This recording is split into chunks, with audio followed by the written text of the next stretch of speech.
నమస్తే. Paleti Krishnaveni YSR Congress party social media కార్యకర్త, Mangalagiri వాస్తవ్యురాలు. Social media platform మీద అనేకమైన పోస్టులు పెట్టడంలో ప్రాచుర్యం పొందినటువంటి మహిళ. ట్విట్టర్లో చాలా యాక్టివ్గా ట్వీట్లు చేస్తున్నటువంటి మహిళగా ఆమెకి మంచి గుర్తింపు ఉంది.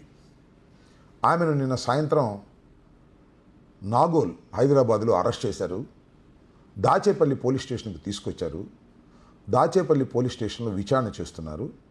బహుశా సాయంత్రానికి గురజాల కోర్టులో హాజరుపరిచేటటువంటి అవకాశం ఉంది. ఈ సమాచారాన్ని తెలుసుకున్నటువంటి వైఎస్ఆర్ కాంగ్రెస్ పార్టీ జగన్మోహన్ రెడ్డి గారు లీగల్ టీముని అలర్ట్ చేశారు. తక్షణమే దాచేపల్లి, గురజాల లీగల్ టీం వెళ్ళి ఆమెకు న్యాయ సహాయాన్ని అందించేటటువంటి కార్యక్రమంలో నిమగ్నమై ఉంది.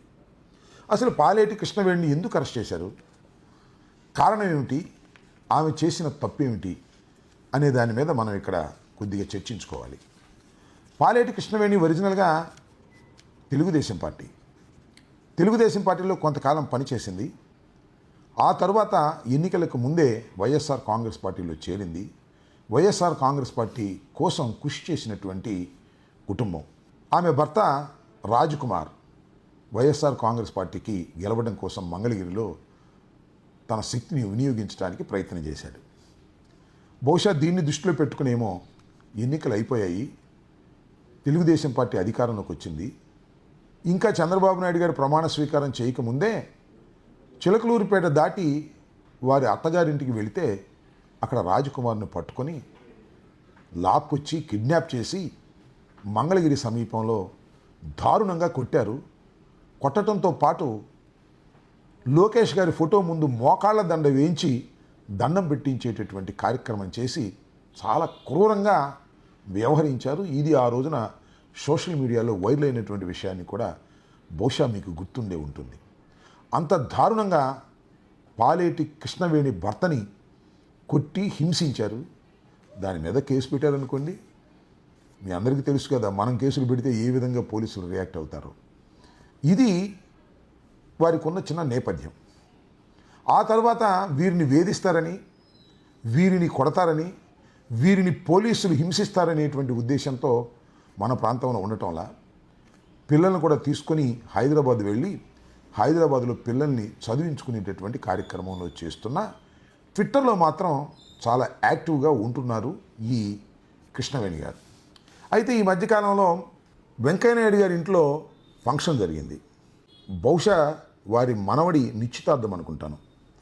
ఆ రోజున రాష్ట్రంలో ఉన్న ప్రముఖుల్ని, మిత్రుల్ని అందరినీ పిలిచారు. ఇటువంటిది ఒక ట్వీట్ ఆమె చేసినట్టుగా ఆరోపణ జరుగుతూ ఉంది. మరి ఎంతవరకు ఆమె ట్వీట్ చేసిందో లేదో తెలియదు. నేను ట్విట్టర్ వెతికితే ఆ ట్వీట్ కనిపించలేదు. ఆ 2 ఫోటోలు పెట్టి ఆమె ట్వీట్ చేసిందని ఒక కేసుని దాచేపల్లిలో రిజిస్టర్ చేశారు.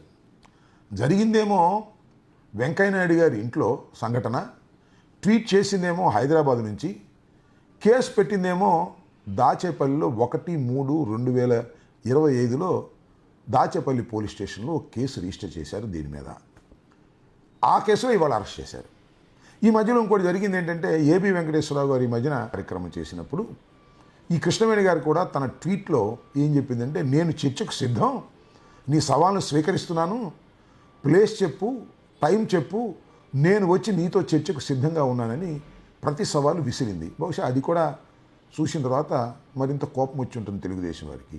అందువల్ల తక్షణమే దాచేపల్లి పోలీస్ స్టేషన్లో రిజిస్టర్ చేయబడినటువంటి కేసులో ఆమెను హైదరాబాద్ వెళ్ళి నాగోల్లో ఉంటే, అది కూడా ఎవరింటోనో ఉంటే పట్టుకొని తీసుకొచ్చారు. ఇవాళ మరి బహుశా కోర్టులో ప్రొడ్యూస్ చేస్తారని నేను అనుకుంటున్నాను.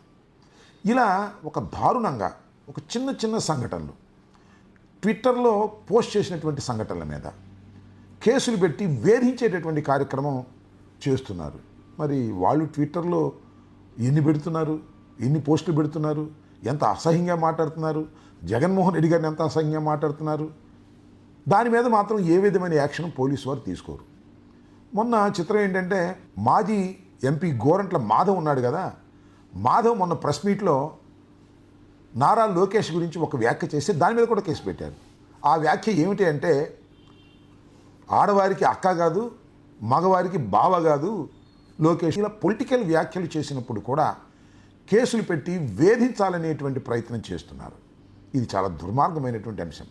ఒకటైతే తెలుసుకోవాలి, ఇప్పుడు మిలిటరీ మీద ఆధారపడి దేశాన్ని రక్షించుకుంటారు. ఏ దేశమైనా, మన దేశమైనా, పాకిస్తాన్ అయినా, లేకపోతే ఇంకో దేశమైనా తన దేశాన్ని రక్షించుకోవడానికి మిలిటరీ మీద ఆధారపడతారు. అది కరెక్ట్. బార్డర్ సెక్యూరిటీ ఫోర్స్ మీద, మిలిటరీ మీద ఆధారపడి తమ దేశాన్ని వాళ్ళు రక్షించుకుంటారు. కానీ ఇక్కడ చిత్రం ఏంటంటే చంద్రబాబు నాయుడు గారి ప్రభుత్వం, చంద్రబాబు నాయుడు గారి పార్టీ తాము రక్షించుకోవడానికి పోలీసుల మీద ఆధారపడుతున్నారు. ఇది చరిత్రలో ఎక్కడా లేదు. చాలా దుర్మార్గమైన విషయం. పోలీసుల మీద ఆధారపడి మీ పార్టీని, మీ ప్రభుత్వాన్ని రక్షించుకోవాలి అనుకుంటే మాత్రం దానికి రక్షణ జరగదు కదా, చివరికి విధ్వంసం జరుగుతుంది మీ పార్టీలో అనేది గుర్తుపెట్టుకోవాలని ఈ సందర్భంగా తెలియపరుస్తున్నాను.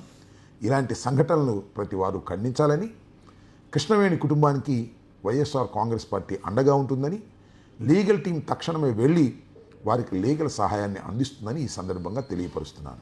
ఒక కృష్ణవేణే కాదు, ఎవరిని అరెస్ట్ చేసినా సోషల్ మీడియా కార్యకర్తల్ని కాపాడుకోవటం అనేది వైఎస్ఆర్ కాంగ్రెస్ పార్టీ బాధ్యతగా మేము భావిస్తున్నాం. అక్కడికి తక్షణమే మా లీగల్ టీములు తరలి వెళతాయి, లీగల్ సహాయాన్ని అందిస్తాయి. గుర్తుపెట్టుకోవాల్సిందిగా